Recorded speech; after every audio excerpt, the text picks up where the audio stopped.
question. Yeah, thanks for the question. The third dose for immunocompromised is actually 100 microgram dose. And then the 6-month EUA for the booster dose is for 18 to 64 years in individuals who have comorbidities, and then above 64, it is for everyone. For Moderna COVID-19 vaccine, the dose is 50 micrograms for the booster dose, that is the third dose. But the dosage for immunocompromised for Moderna is the 100 microgram, which is the third dose. And the immunocompromised may also opt to get another booster dose. That would be 50 microgram. And if anyone else from FDA wants to jump in to answer that question, you're welcome to.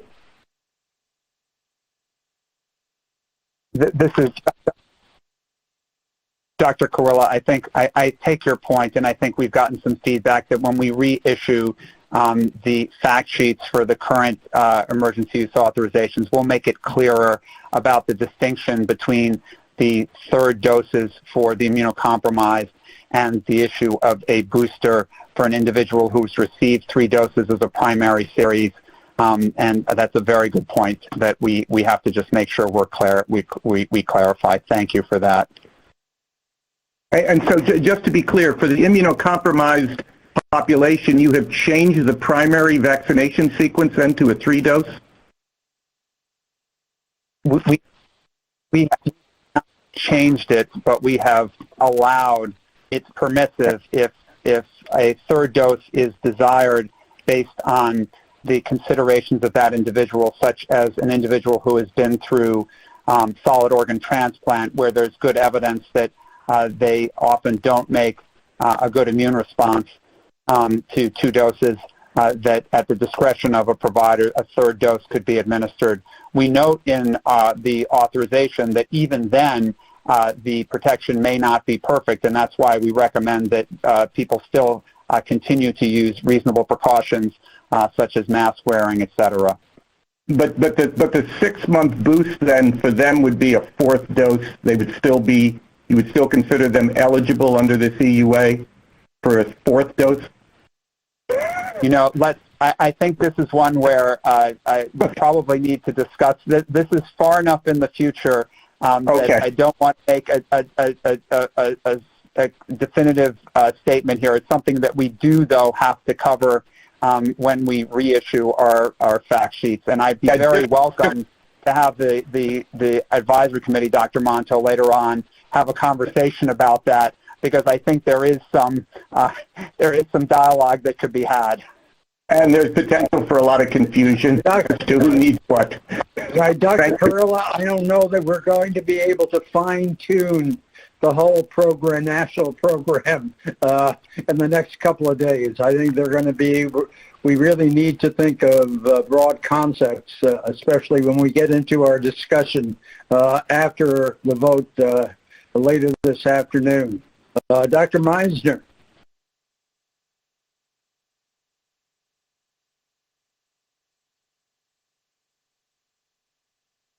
Thank you, Arnold, and thank you both presenters. I think my question is going to be a little bit easier than Dr. Kurila's question for you, and it's for you, Dr. Marks. You showed 3 slides that demonstrated real-world effectiveness for the 3 vaccines, and could you just remind me? There were vaccinated and unvaccinated curves that were demonstrated there. Who was in the unvaccinated group? Did that group have the same degree of risk factors, such as age, as the group who were vaccinated? Because they probably weren't from the original trials, right? Because didn't most of the placebo recipients cross over? So both of those, both for Pfizer and Moderna, those were from Kaiser Permanente studies, and the papers are published in the Lancet. The references are on the slides. They did match for age, disease score. These were from their HMO databases. So these were cohorts that were matched, and our statisticians in looking these over, feel that reasonable matching was done. But you know the limitations of all of these. These were covered at the last meeting, the limitations that are present with these studies. Although the one thing that is true is that the studies, though one might see differences in magnitude, they do all seem to trend in the same direction here. Thank you. Thank you. Dr. Sawyer.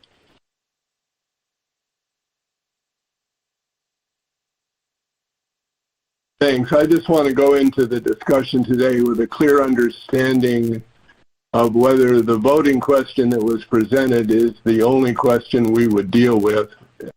Last meeting, we decided that the voting question, we voted against the overall question that was posed, and then a revised version was presented, and we then voted again on that. And would we follow the same process today? I'm happy to try to respond to that. I mean, we anticipate having the vote on the question that's there. Wanting to take make best use of the advisory committee's expertise. If the advisory committee did not, if there was a problem with that question that became apparent during this meeting, we would potentially take it upon, if the committee was acceptable, revising it. But it is our intention to vote on the question that is the questions that were presented, the one question that was presented, and to have the one discussion question. Right, and just note that the voting question derives from the sponsor's request to the FDA. And that's the reason we did what we did at our last meeting. Dr. Offit.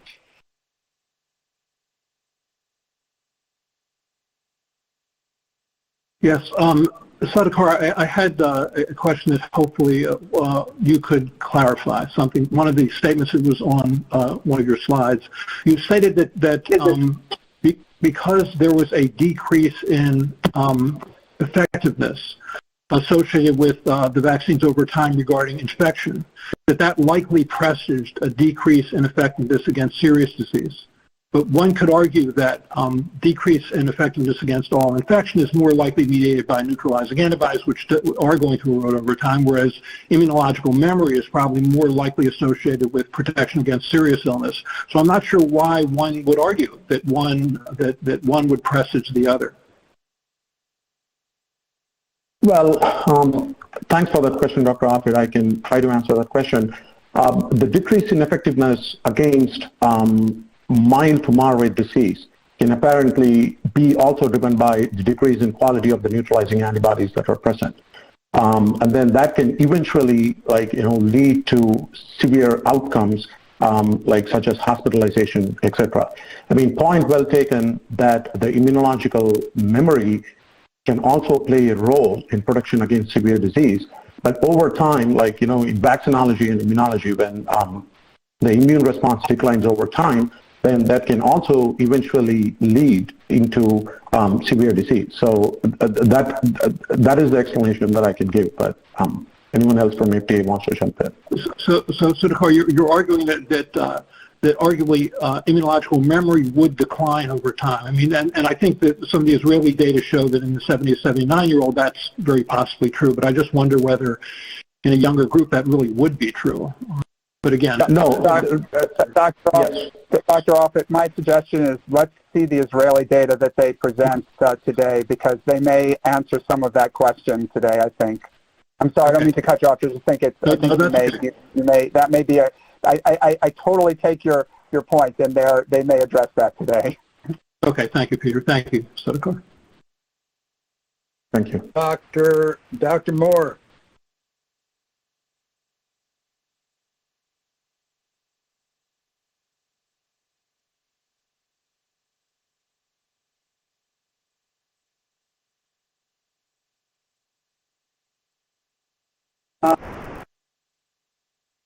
I see we don't have anyone presenting from VAERS or CDC on giving us an update on serious adverse events, particularly comparing Pfizer to Moderna mRNA vaccines.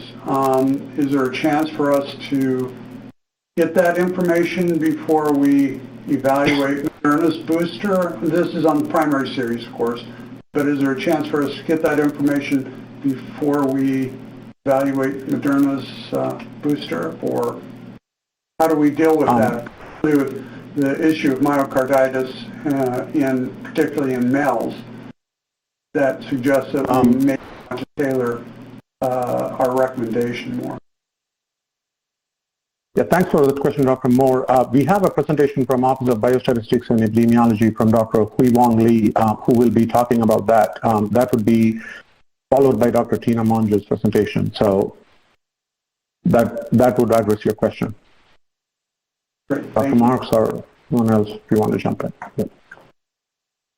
And just to note that our voting question actually is, for the most part, down to 65 years of age.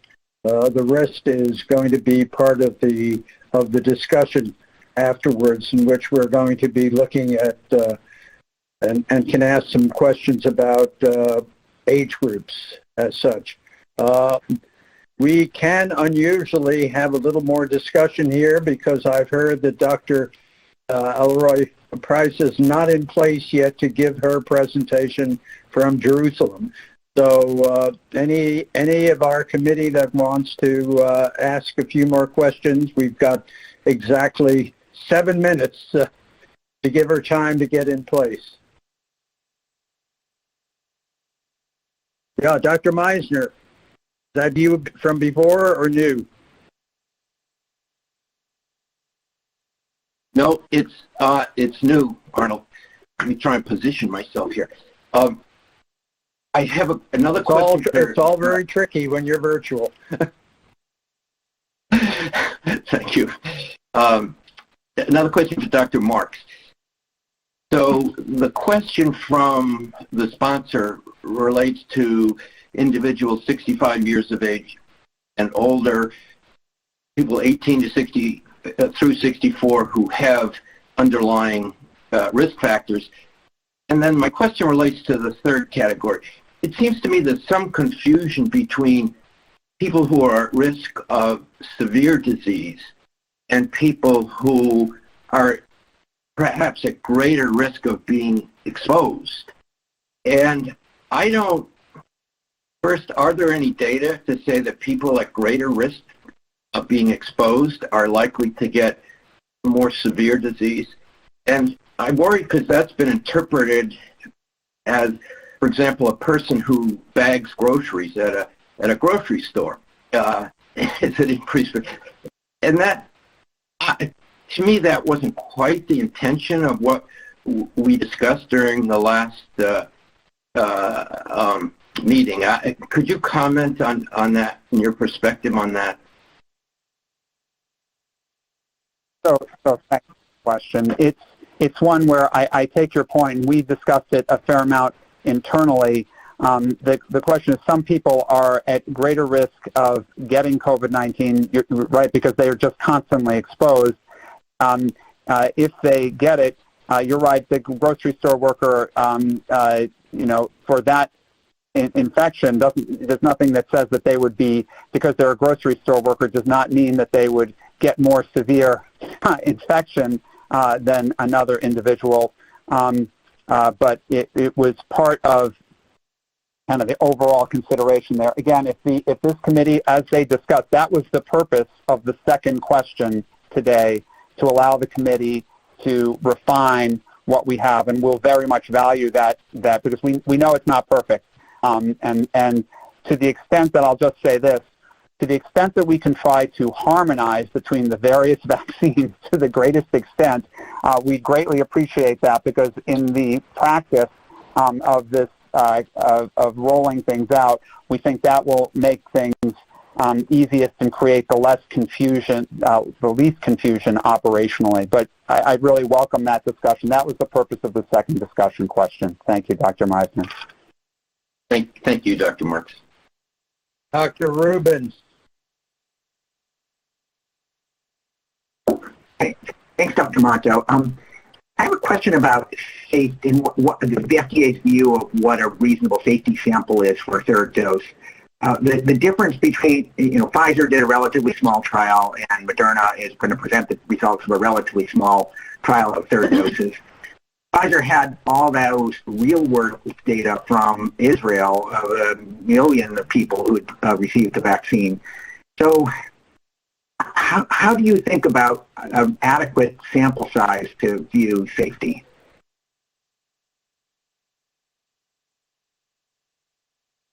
Thanks for that question, Dr. Rubin.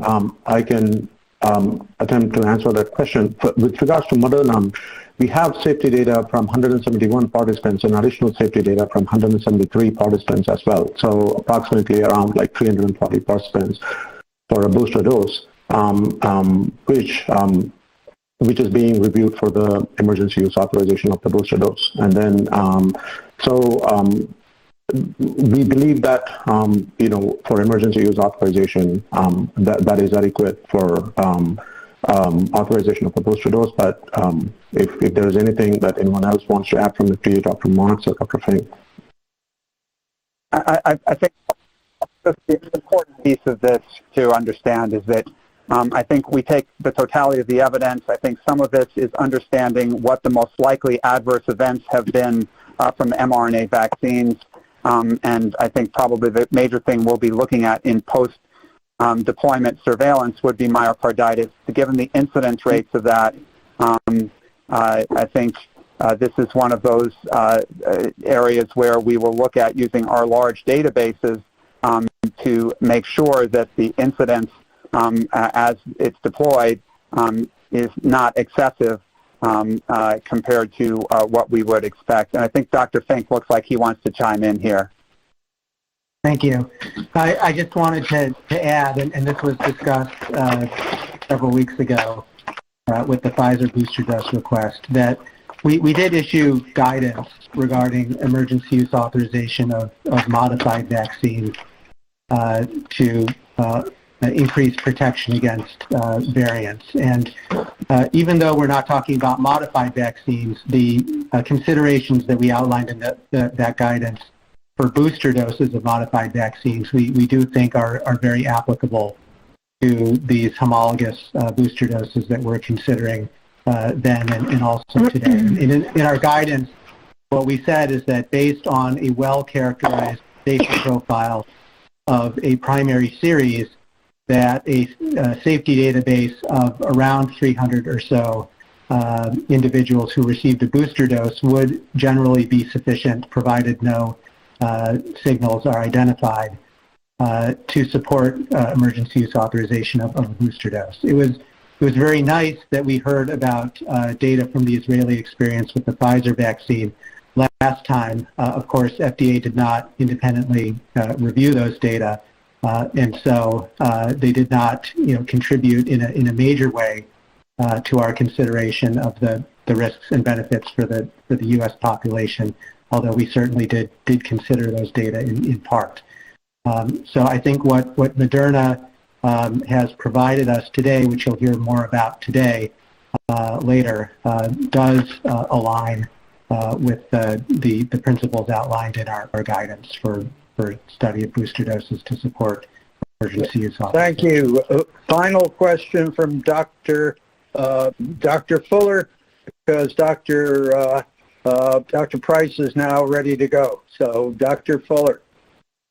Yes, thank you, Arnold. So I just want to say to the question that Dr. Cody Meisner asked about the third category of high risk, that at least some of us think that a person who's at a grocery store may not be, we don't know if they're at higher risk for disease, but they're certainly at higher risk for exposure. And I, for one, am grateful that we have that allowance that someone who would like to get the booster is able to do so. So if I understood him correctly, he was concerned that maybe that wasn't what the committee meant. And for one member of the committee, that is exactly what I meant. I would like people like that to have the choice. So just want to clarify that for everyone, or if that's something that we need to talk about later.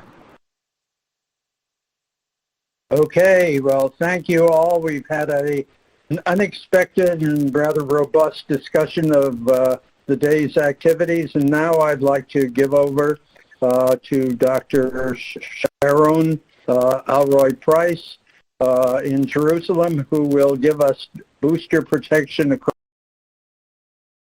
from Israel. Thank you.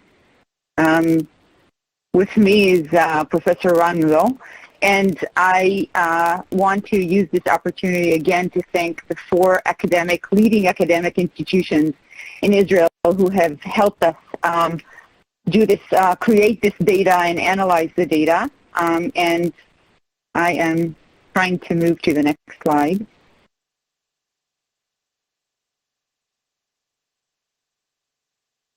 At the bottom of the screen, yeah. You'll see the 2 arrows here. I'll point. There you go. Yeah. So we are presenting Israeli data. We have no competing financial interests. I do want to say again that Israel, MOH, Ministry of Health, and Pfizer have data sharing agreement. And in relation to the booster effectiveness, also this data that we're showing now, only the final results of the analysis were shared with Pfizer and was done by these 4 academic institutions independently.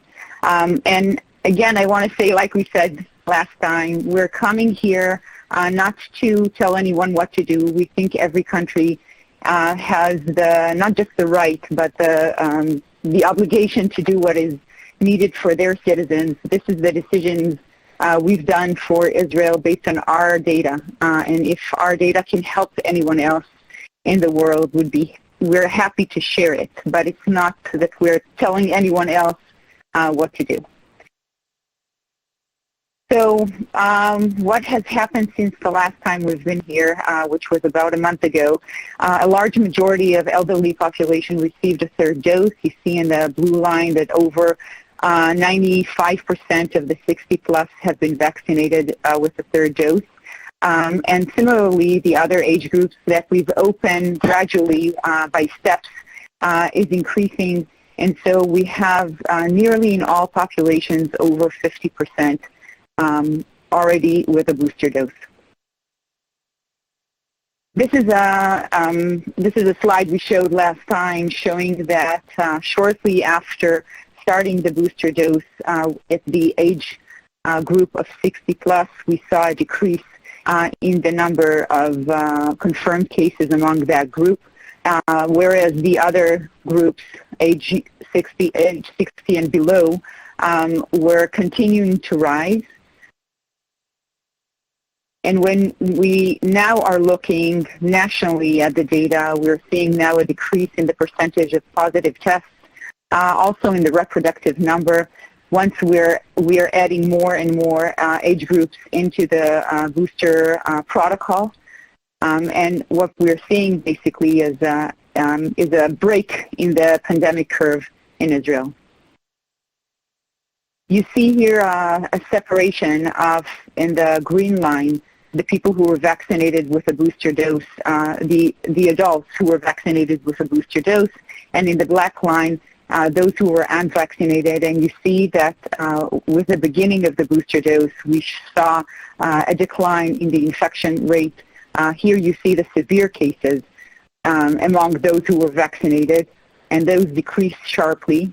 But you see at the end of the slide on the right that now we are seeing a decrease also in the unvaccinated population. So the fact that we have high coverage of vaccinated individuals with a booster dose is now leading to a decrease in the overall in the overall pandemic curve, but also in the severe cases. And I'll move it to Ron now.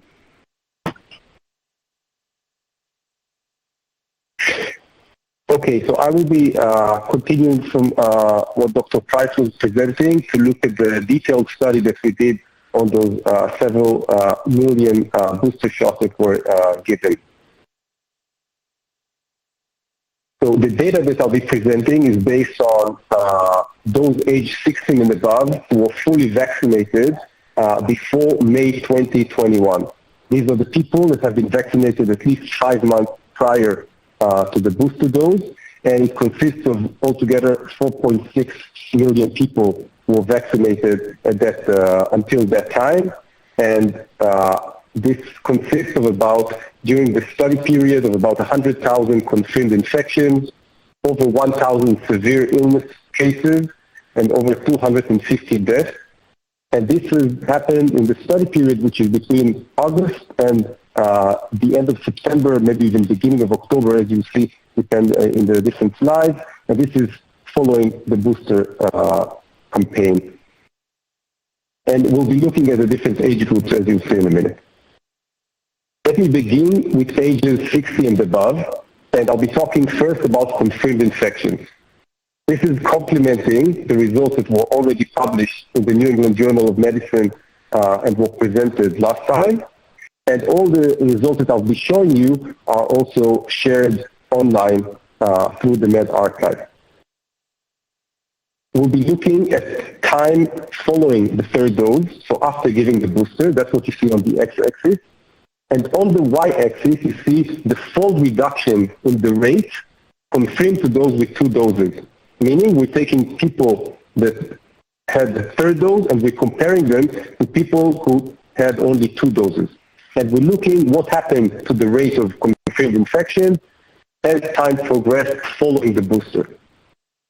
We expect in the beginning to have some transient effect and some time delay until you start to see the effect, both because of the time response of the immune system, which takes several days, and then also the inherent delay between a time between a person gets infected and the time the infection is confirmed, which in Israel is on the order of 5 days, which is also consistent with the latent period. And therefore, one could look at the time window from day 12 and beyond. And this is what I'll be showing. I should say also that everything I'll be showing you is based on a Poisson regression, where we're adjusting for age, for gender, demographic group, second dose period, and incidence in area of residence. Meaning we're looking at the location, at each location where the people live, and at that given time, and taking as a confounder or something to be adjusted for the rate of incidence at that time frame. What I'll be showing you is based on an observational study, and I want to be very clear here. So observational studies have their limits. We did everything we could in order to adjust in the ways that I'll be showing you, and we thought it is best to try and share it with the community as we do also with you, but to share it for peer review as fast as we could and to put it all publicly available online as I'm presenting, and I'm trying to put all the links to enable everybody, including the general scientific community, to be able to comment on our work. When we take this data and we're looking at what is the level of protection, meaning what decrease in the rate of infection is being observed, we see on the order of about 10-fold or 12-fold, somewhere above 10-fold, overall protection when doing the analysis based on the Poisson regression. You can see that the confidence interval, this is 95% confidence interval, is relatively small. That counts for the fact that we already have, several tens of millions of risk days, both in the non-booster, those that only had 2 doses, and those at days 12 and over. And overall, we're talking about somewhere above 14,000 cases of infection within this age group. In the study period, which is between July 30th, which is the time where the booster campaign has begun for those age groups, and October 4th, this is the last update that we had for the data. So this is presenting the results for the age group of 60 and above. It continues and I think enforces what we also presented last time about the effectiveness of the Pfizer dose in the regimen of 3 weeks between the first and the second dose after 5 months to give a booster dose. Let me move on now to present what we've been observing when analyzing all the other age groups where, as Dr. Price was presenting, most of the Israeli population has now taken that booster dose.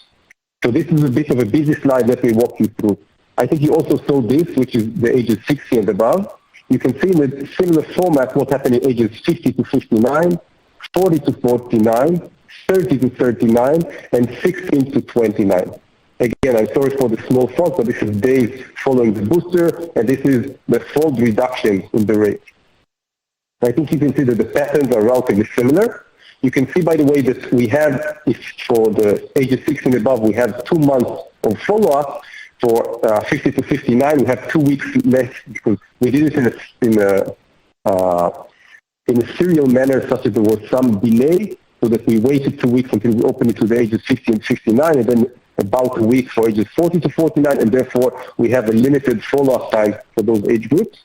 But we could see that the effect begins similarly about 12 days following that, and the results are summarized here in terms of the race ratio for day 12 and over versus the non-booster. And you can see they are on the order of 10-fold protection. You can see the confidence interval, and you can see we have quite a few cases in order to perform the analysis within all age groups, and all the results, as I said, are summarized and updated and are now under revision for publication. I would also say that we see similar patterns across the age groups in terms of both the timing and the magnitude, though not completely identical, which probably would be of interest for further analysis.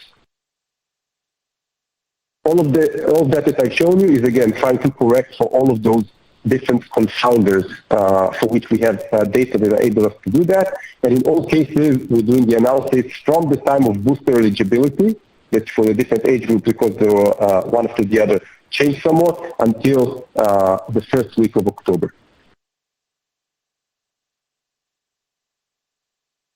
Beyond looking at the false rate of reduction, we also looked at the absolute rate and what happened to them. So what you see here is the confirmed infection rate per 1,000 risk days. And we're comparing between those that took the booster versus those without the booster on the second dose. And you can see in yellow the non-booster, which is on the order of 100 confirmed infections per 100,000 risk days in the prevalence that we had during the study period in Israel. And in green, you can see what happened to the absolute rates for confirmed infections for those that took the booster 12 days and onwards, everything per risk day.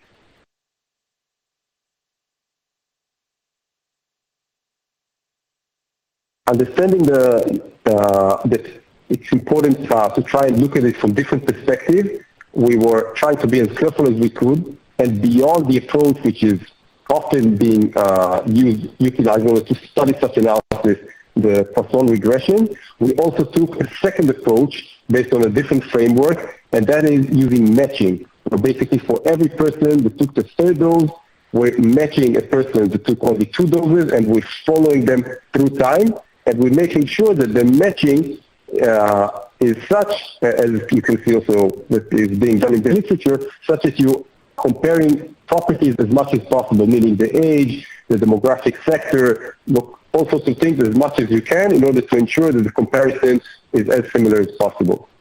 And we find that the results also in terms of the race ratio between the two cohorts are such that we're getting a similar protection as we saw during the Poisson regression. We followed another approach, and that is looking at using a temporal comparison, such as your control group, instead of being the ones that only took the second booster, we have an alternative control where you're looking just at the people that also took a third booster, but you're looking within the time frame of days, which is between 3 and 7 days post-vaccination. So this is the rationale for that, is that one expects little effect of the booster on confirmed infections in days 3 to 7. The reason for that is the combined effect of the delay until the effect of the vaccination of the booster, together with the delay for being confirmed. So even though there is some response already in days 3 to 7 of the immune system, you would not expect that you would already get the symptoms and be confirmed. Therefore, it's another way to perform the analysis. I would say that it's also conservative in the sense that even if there is some effect, or maybe it's not zero, there is some effect, and there are also other effects, which is what's known as the healthy vaccinee bias, which relates to the fact that people that tend to be, that take the booster are those that feel better, because those that do not feel well tend to not come and take the booster. all those would give you some seemingly protection level, which is you might even be seeing it here. And that would make it such that when you take the ratio for the control group, it means that you get a lower protection than the actual one. But we thought it's important to try and use as many alternative and optional ways. And this is this approach. And let me show you the results. You can see them compared here for the different age groups. This is using the alternative control group, where the control group is 3 to 7 days post-vaccination, when the booster has little effect. And we see on the order of indeed somewhat lower levels between 4.8 to 11.2, where I just want to point out when we're talking, say, about around 5-fold protection, that means 80% lower rate of infections. Okay, so that's not something, it's not, I would say in absolute terms, it's still 80% decrease in the rate for those age groups in terms of confirmed infections. Following our analysis of confirmed infections, we wanted to look further at what happens in terms of severe disease. So let me move on to that. What you see here are results for severe disease, and we've been following the definition of the NIH regarding the resting respiratory rate and the oxygen saturation for the definition of what is severe disease, and we're looking across the age groups. You can see that the numbers are generally number of outcomes is obviously lower, but still we find that we had, at least in the age group of 60 and above, and even in the ages of 40 to 60, unfortunately we had quite a few cases in Israel. And you can see here what happened in terms of the rate ratio, and we could see a very significant decrease in the rate of severe cases in those age groups of 60 and above and 40 to 60. In the age group of 16 to 39, the number of cases for the booster group is very low, and therefore there are too few cases to estimate reliably the rate ratio, even though you can see the raw numbers here, where you can see the number of cases and the risk days, the number of cases and the risk days at risk. And all of this is, again, done in the same approach of trying to control for all these confounders as much as possible. This is the analysis on the severe disease in those age groups using the Poisson regression. Here is the same analysis, but now using the alternative control group, where you're comparing the people 12 days over and days 3 to 7 as your control. And you can see here the level of protection that we're finding. So 6.5 for this age group, 3.2 in this age group, and too few cases to estimate reliably in the lower age group. Just to clarify again, say 3.2, that means roughly 60% lower rate, or somewhere above that, actually 70% lower rate of severe disease. These are the changes in terms of absolute rate for severe disease. Again, for 100,000 risk days, you can see that for the non-booster versus the booster, the non-booster versus the booster, there is some thin line here, sorry. And you can see that the numbers, obviously there's a dependence on age, but we see that there is quite a dependence on whether a person takes the third dose or does not take the third dose. Finally, I want to present our results regarding the analysis of death as an outcome in the ages 60 and above in both approaches, both with the days 12 and over versus those with non-booster, meaning only 2 doses, and as a comparison to those with the alternative control for days 3 to 7, we see a very significant protection, where about 4.8, that's about 80% decrease in the rate of death. For the ages 40 to 59, there are too few cases to be able to estimate those values. So in summary on this analysis, we find that the booster dose improves the protection over the second dose, and also regarding both in terms of confirmed infection and in terms of severe COVID-19, where the exact values of reduction depend on the age group, but I would say overall we see high levels of protection and the decrease in the rate. In terms of severe disease, over 80% decrease in rate ratio over the second dose for the ages 60 and above, and in ages 40 to 60, over 60% decrease in the rate ratio over the second dose. And finally, we see that the booster dose decreases the COVID-19 associated death rate around 3 to 10-fold among the elderly. With that, I want to go back for 2 minutes to the nationwide observations following the booster dose before Dr. Price presents our results regarding the safety of the vaccine across the different ages. So just going back to here, I remind you that in Israel, we're doing the confirmed infection based on PCR testing. So it's both following symptoms and without symptoms as part of contact tracing and for other reasons.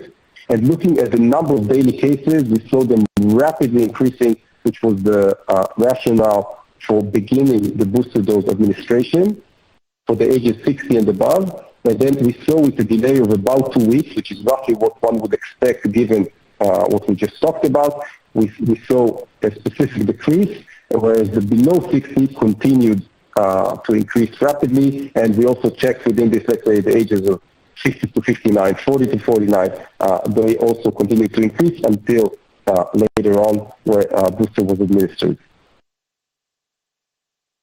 I'm showing here values until September, where in September you already started to see the effect of the other booster doses, and if anybody's interested, we could afterwards talk about it further.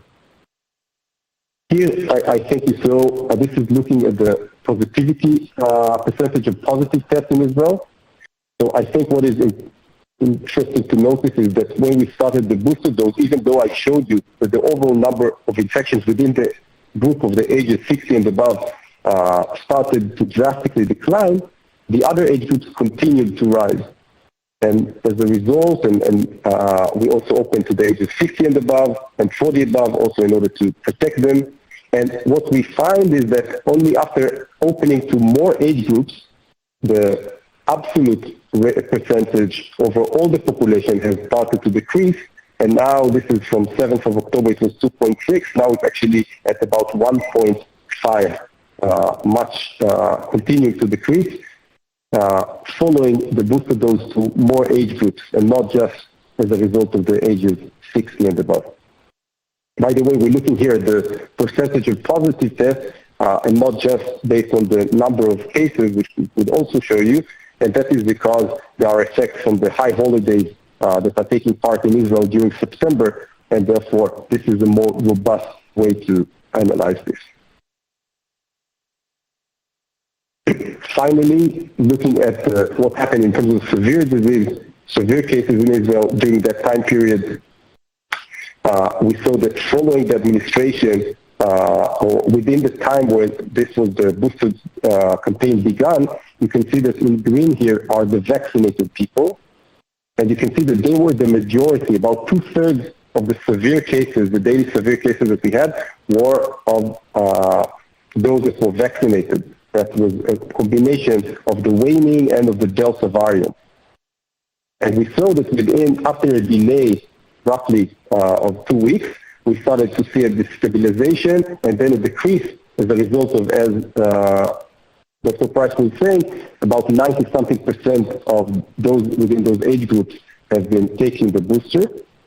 And there was a continued rise in the number of cases for the unvaccinated, such as even though they're only a small population of the people at risk of the adults, less than 20%, they were in charge of the vast majority of the severe cases in Israel ever since.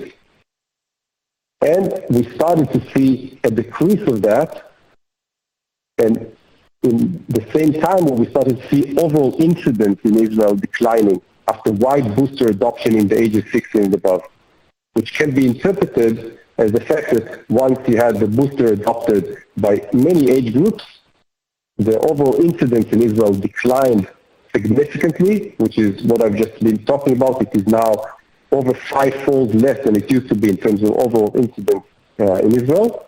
And that also started to decrease the number of severe cases also among the unvaccinated in all age groups, including the elderly, as a result of the fact that the incidence is now much lower.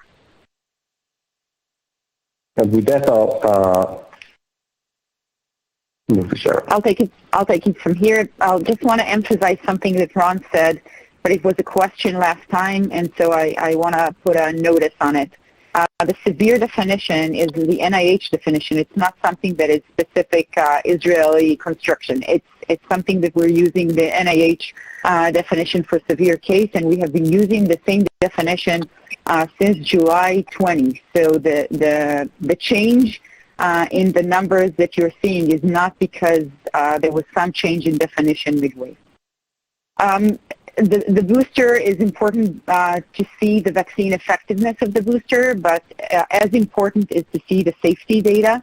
And so now we have more data on the safety of the booster in younger age groups.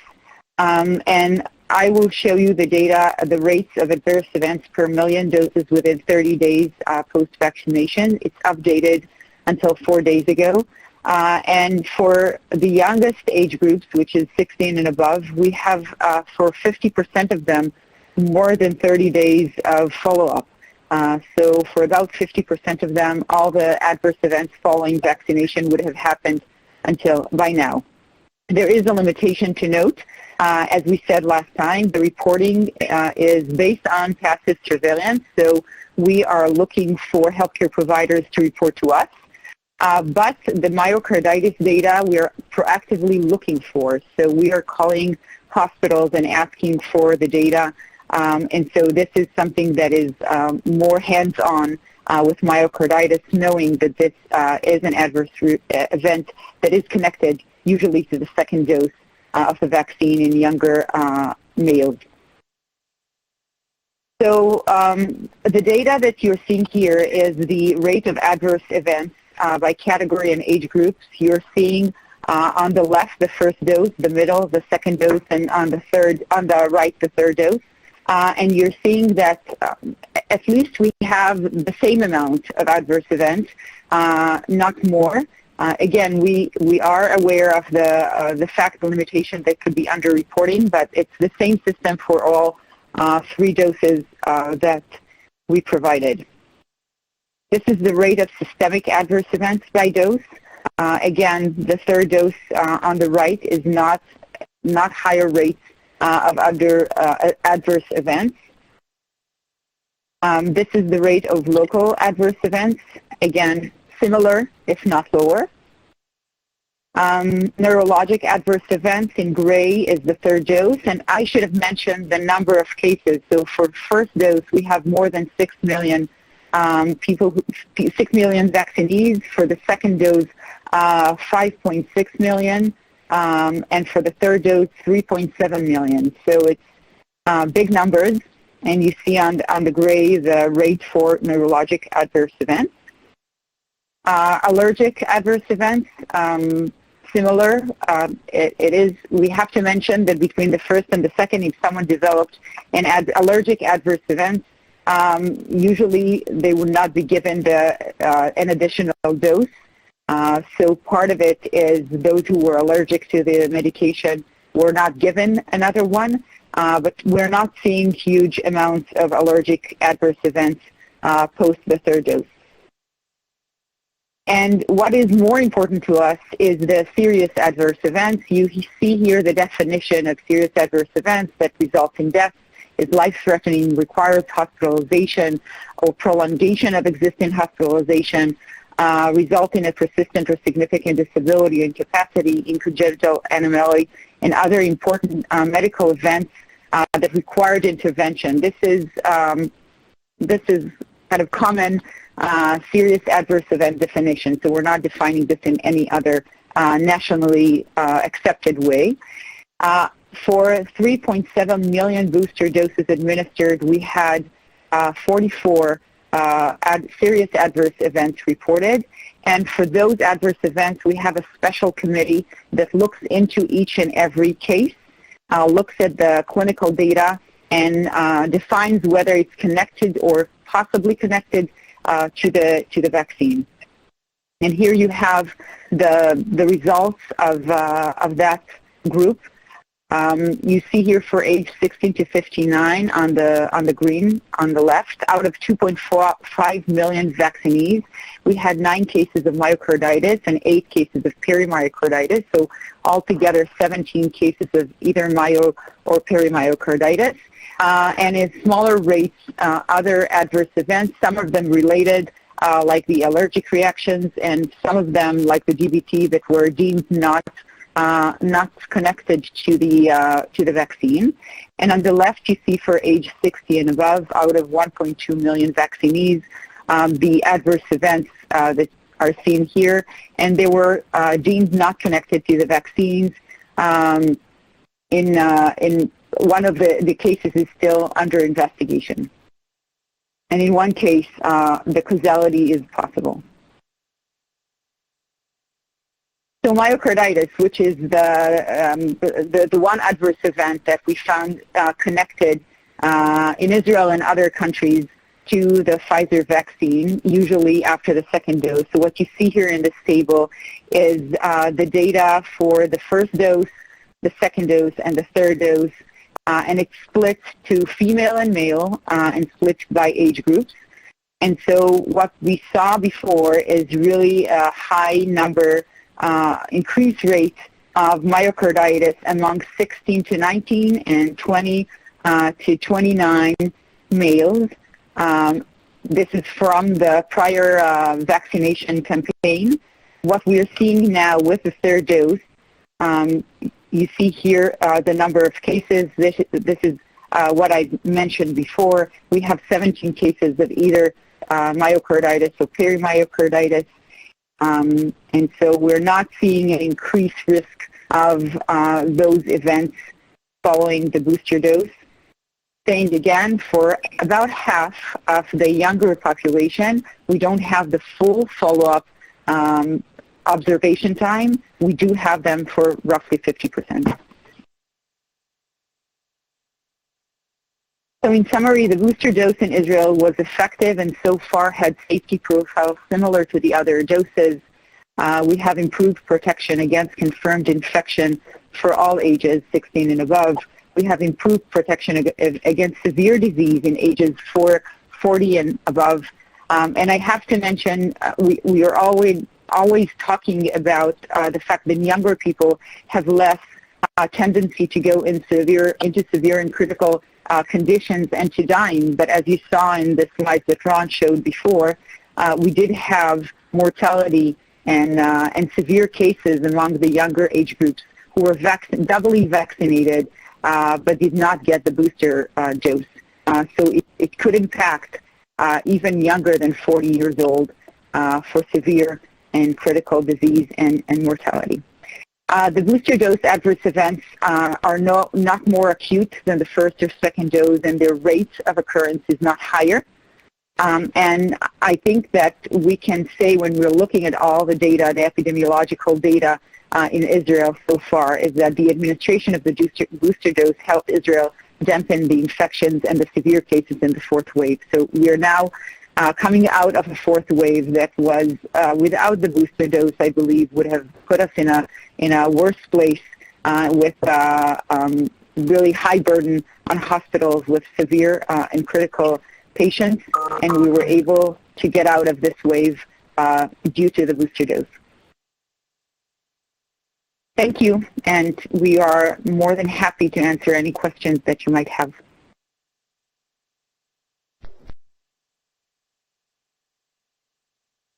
Thank you so very much, Dr. Price, Professor Milo, for the presentations. A very good tag team of the two of you going over the material.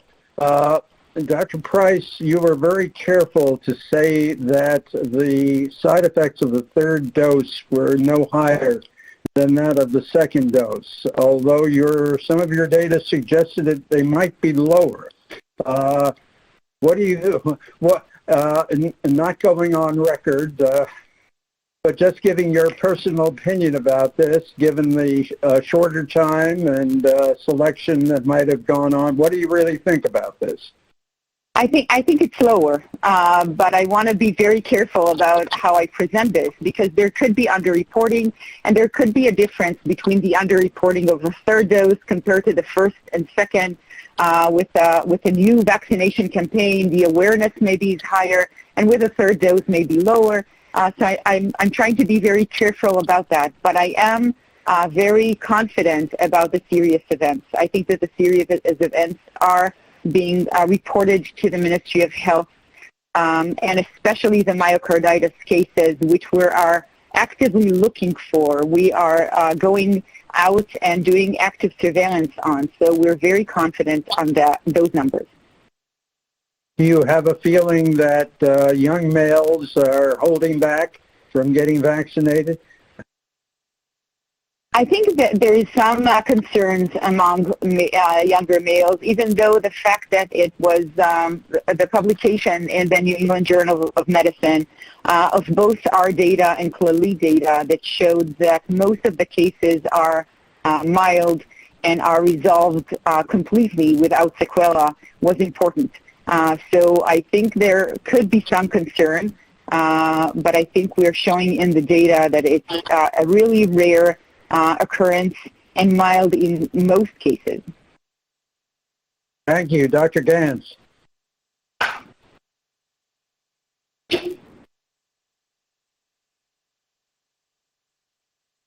Thank you so much. I really appreciate you coming and sharing your data with us, and I just want to say it's really beautifully presented and very accessible. I did have a couple of questions, if that's okay.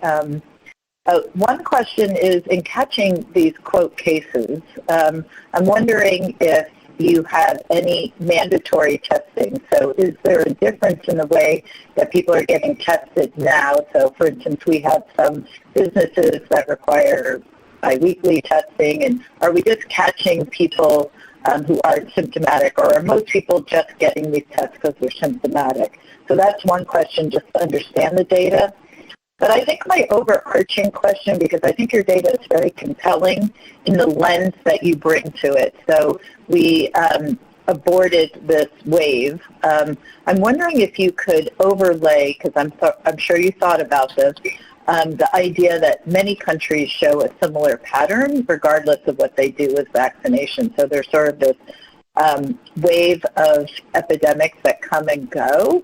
So I'm wondering if you can overlay what would have been the natural history of the disease with your data, because it's very compelling. And then lastly, just so that I can throw these three out, do you have any immunologic data that you did sort of side by side with this so that you can start to understand these are the breakthroughs, here's the here's the immunity that we saw at that point, so we can start understanding any immune correlates of protection? I realize that's sort of a side study.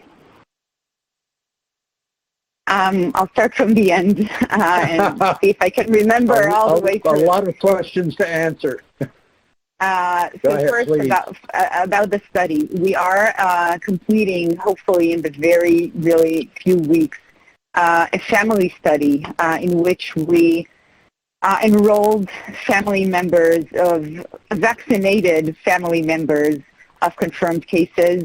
We took at the beginning of the study serology, neutralizing antibodies, and for some of them cell immunity tests, and PCR at the beginning and PCR at the end. And the purpose of that study, the goal, is to try to see if there is some protection level. What is the correlative protection? We don't have the data yet.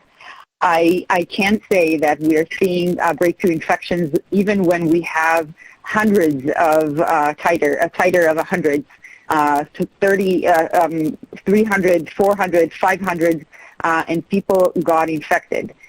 So we are completing the data now, and hopefully that will be available soon, because for some people it will be really important to know what is that correlates. So that was the second question. The first question, and maybe I won't remember the middle one, but the first question was about the policy of testing.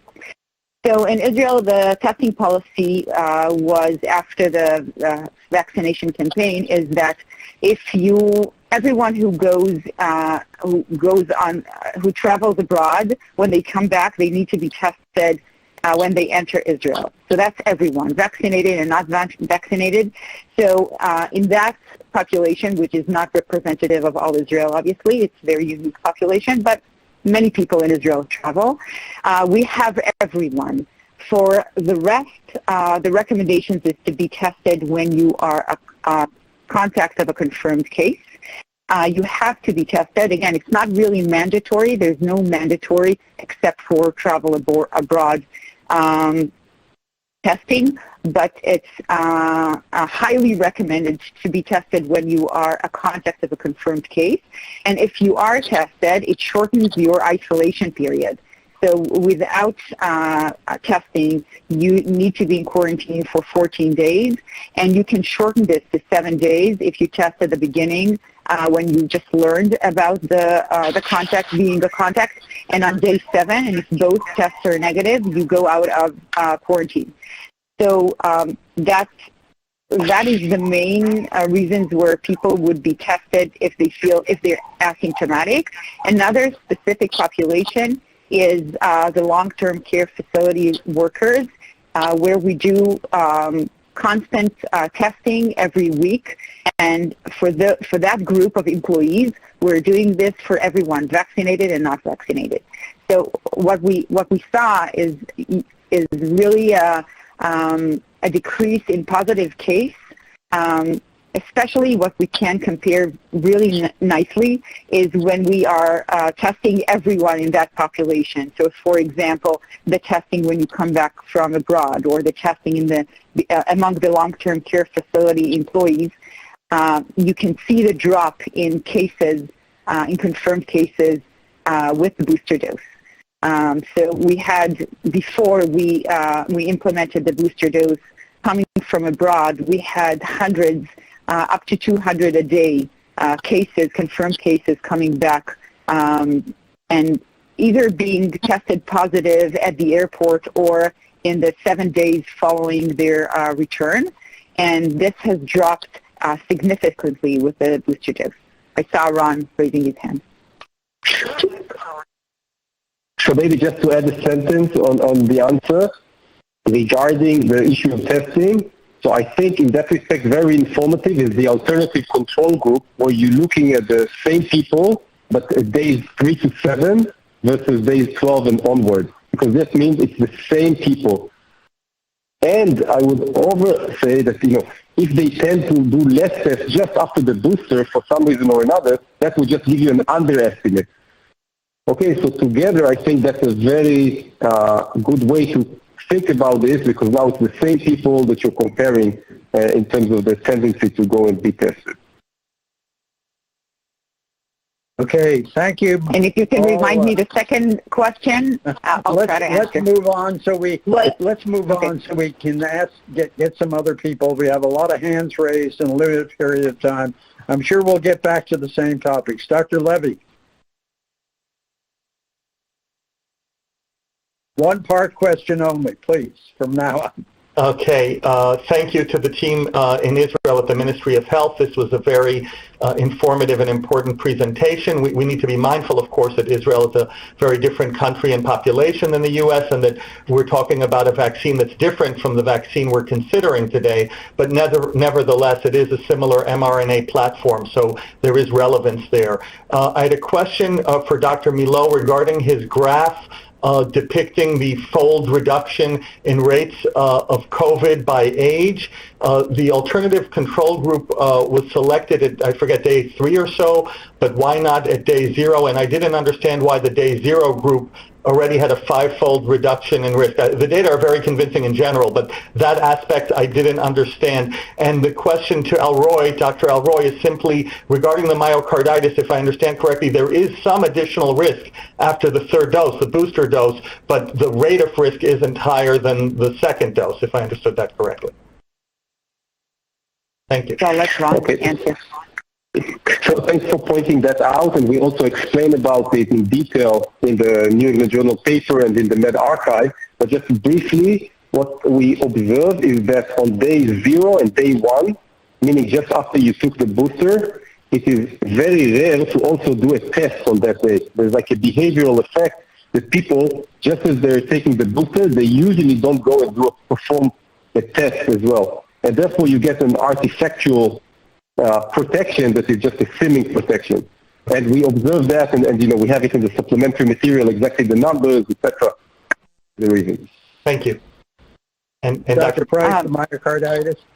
As for the myocarditis, we've shown that myocarditis could be an adverse event following Pfizer vaccine. So we're not trying to say that after the third dose it's not connected.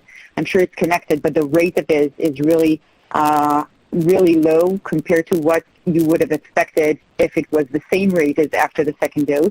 And perhaps it's because we're giving this dose 5 months or more later, and so it doesn't have the same response as giving one dose and then after 3 weeks the second dose. And in our work group, what we saw in Israel is that most cases were in a few days, 3 to 5 days after the second dose among the younger males. And so maybe this, the fact that we're giving it months after is causing this rate to be actually lower.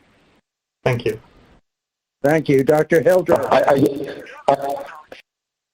I just got reminded that the second question was interesting. It was about what would have happened if there wouldn't be a booster. And I would just mention in brief that our modeling analysis shows that the number of hospitalizations, severe cases, etc., would have continued to rise very significantly according to all the details that we have.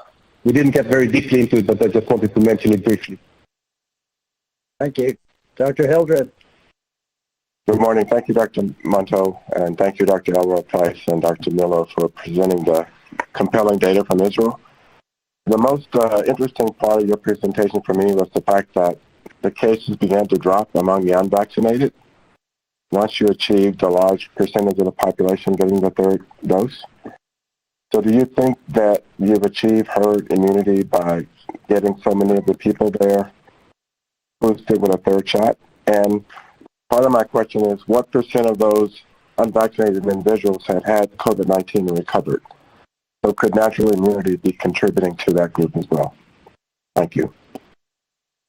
I'm sure that people who have been infected with COVID-19 and recovered, and we don't even know about them, like the silent recovered individuals are there.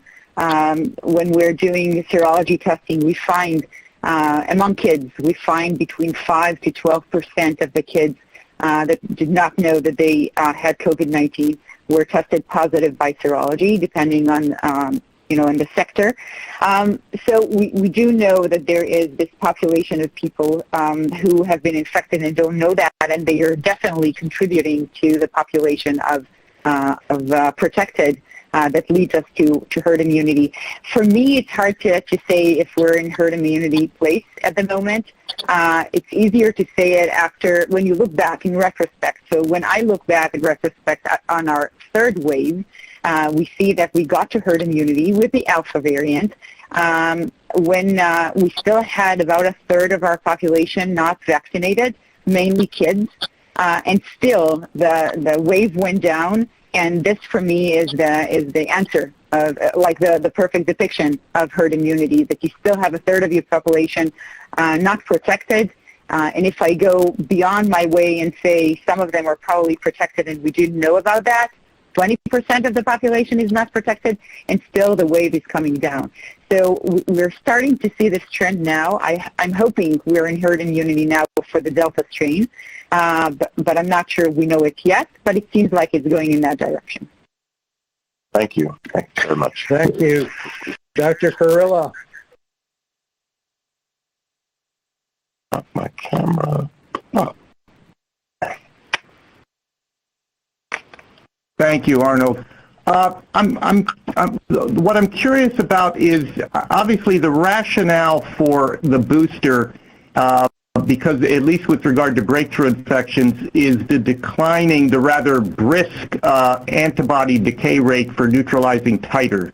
And I'm wondering if you have any evidence that the third boost, the third dose, the boost that you provided, which some people have suggested may actually serve as a true boost and a prime boost strategy, is that actually impacting the antibody decay rate, or do you have any evidence that the antibody drop-off in neutralization titers is the same after the third dose as it is after the second, and you'll be back in another 6 months needing to boost again? The other aspect of this is, do you know whether or not people who have suffered a breakthrough infection, do they need to be boosted? I'll give Ron answer the second one because there was a lot of work done and maybe it would be worth showing them. But there was a lot of work done about the recurrent infection among recovered individuals and what is their risk. But I think what we're seeing in serology is that when you give a third boost, the booster dose, you see a rapid increase in the serology, in the titers. And to some extent, it's even higher in some studies than the first kind of the highest level that people got from the second dose. I think what you asked is the million-dollar question that unfortunately I don't have the answer to. We're hoping that it's not a setting of every 6 months we need to be vaccinated. We know from other diseases that sometimes you need in the protocol 2 doses a month apart, and then after 6 months another booster dose, and you're protected for years. I'm not yet sure what will be the answer here, but we'll definitely look carefully into that and hopefully see the decline or identify the decline earlier this time than we identified in the third wave.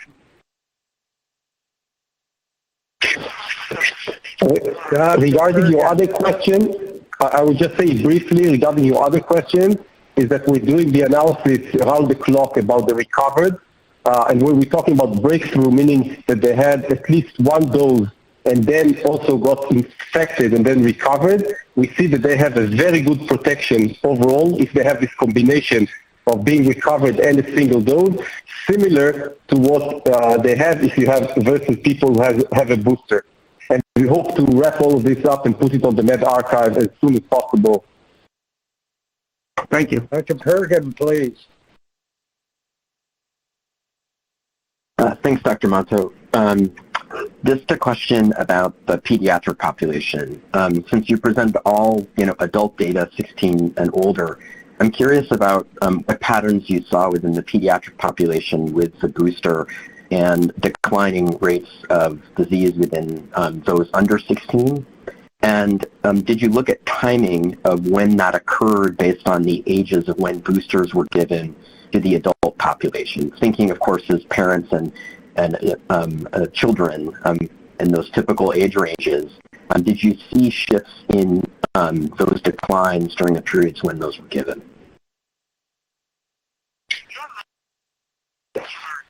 So let me say the following. It's a bit complicated in the sense that we had our school year open in parallel in a not very different timing when the booster shots were administered. And therefore, it's not easy to disentangle what happened in the pediatrics in terms of the indirect effect of the protection that they got from the decreasing, say, from the booster to the parents, and the fact that now they started to meet in classes.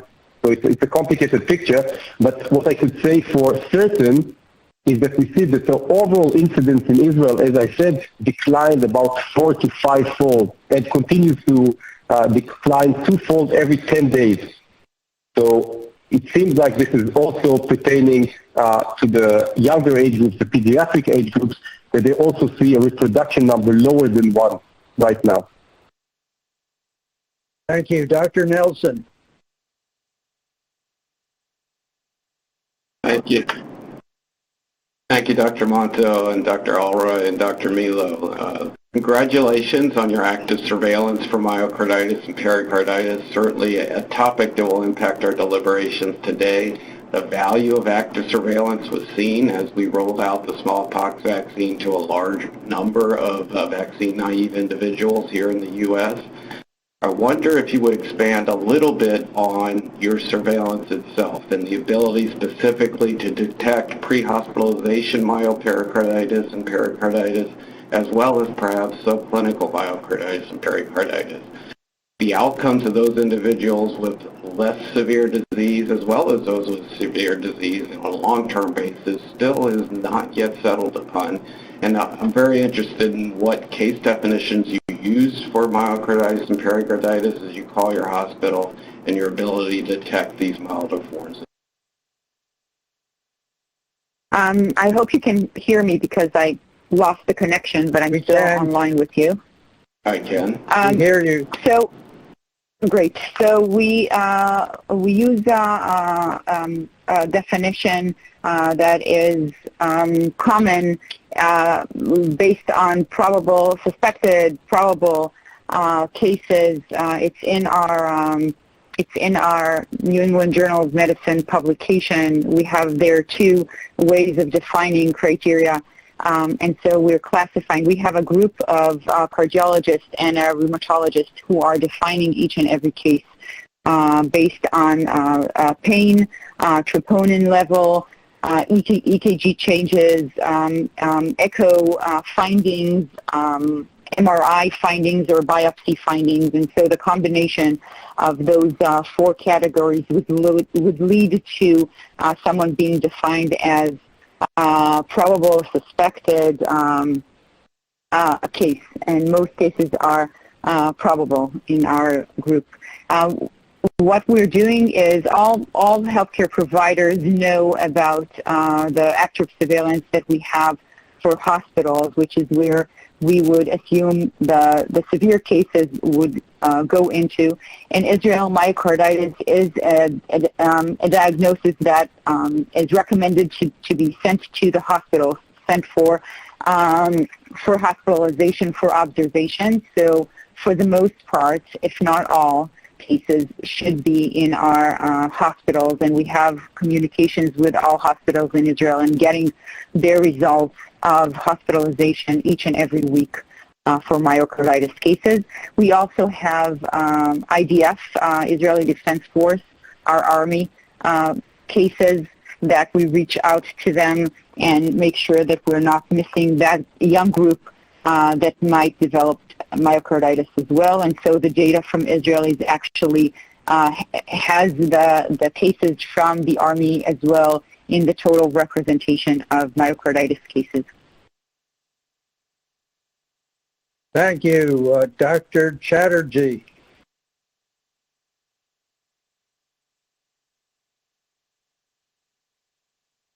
Yes, thank you very much for your presentations and the answers to the questions so far.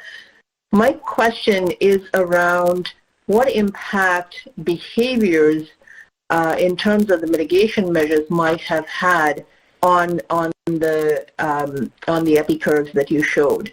In other words, were there mask mandates? Were there other mitigation measures, and was there a way to evaluate those and their impact? Because we know even pre-vaccination, we had these waves, and as the cases would start to go up in the community, people would sort of self-quarantine or not be going out into big groups, and there was increased mask use, and that definitely had an impact on curbing some of those earlier waves. So are you able to disentangle that, the behavioral aspects, with the impact of the booster dose? So there are mask mandates for since the beginning of our 4th wave. We re-implemented the mask mandates, and except for the mask mandates, we start using a green pass, which means you need to go into certain places using your a green pass that shows you're either vaccinated or recovered individual or have a negative corona test. I have to say that there was no correlation between implementing mitigation steps and the decline in confirmed cases. So we started using the green pass at least a month and a half before we started to show a decline. We would expect numbers to go down if that mitigation step would have worked efficiently. We would have seen a drop in the reproductive number about 2 weeks after.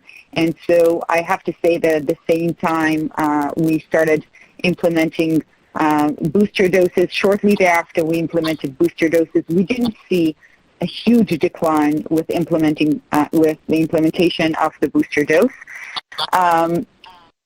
But there was some mitigation steps that we took. There was no curfew that was put in place, and until we started the booster regimen, we saw an exponential rise in cases. Now I remember the second question from before, whether this was some normal decline. I think Ron answered this along the way, whether this was a normal decline in the pandemic wave. We don't think so. This was an exponential rise that continued to go up and up and up. 50 to 60% of those infected in the fourth wave were actually doubly vaccinated, that the effectiveness of their vaccine went down to 40%, and so they were part of this wave, some of them getting severely ill and dying. And so there is no question in my mind that the break of the curve now was due to the booster dose. There was nothing implemented at that time, at that period of time, that got the curve to break. Thank you. And I think, Ron, I don't know if there is a way for us to bring back slides. Let's move on to a final question from Dr. Meisner, and then we're done with this session.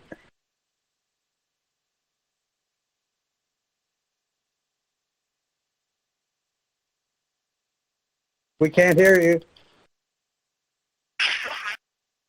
Thank you, Dr. Monteau, and thank you for the presentations. The data that's come from Israel has been so interesting and I think helpful for other countries, particularly thinking about the two articles in the most recent New England Journal regarding myocarditis have been very, very interesting.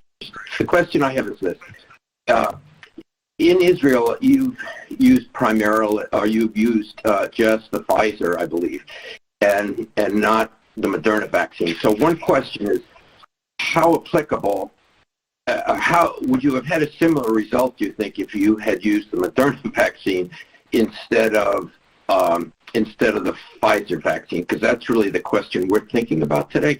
And so along those lines, was there any attempt to measure cellular immunity? You showed us a lot of data about antibodies. Can we get do you have any sense of the role of cellular immunity and waning immunity? Thank you. So for the cellular immunity, we have this research that we hope to finalize shortly. And in that group of family members of confirmed cases, we will have data on cell immunity. We don't have it on a national level. The data that we showed here, or that Ron showed here, is public health surveillance data. Is not connected to serology because we're not doing serology testing for all of the citizens. We do have a lot of research work from Israel by different groups showing the decline in serology and the effect of the booster dose. We are trying to get the data on cell immunity as well, hopefully finalized soon, so we'll have that answer. And I'm going to park the question about how relevant... And the question about Moderna. So yeah, I'm going to park that question to later discussion because that's going to be something that we're going to have to discuss in terms of data that we get from about the way the Moderna vaccine has behaved elsewhere. Okay, so now we've got a break. I've eaten into the time for the break a bit, so we are going to come back in approximately 10 minutes. All That right, will be at 10:45. All right, I'll put our timer up here for you.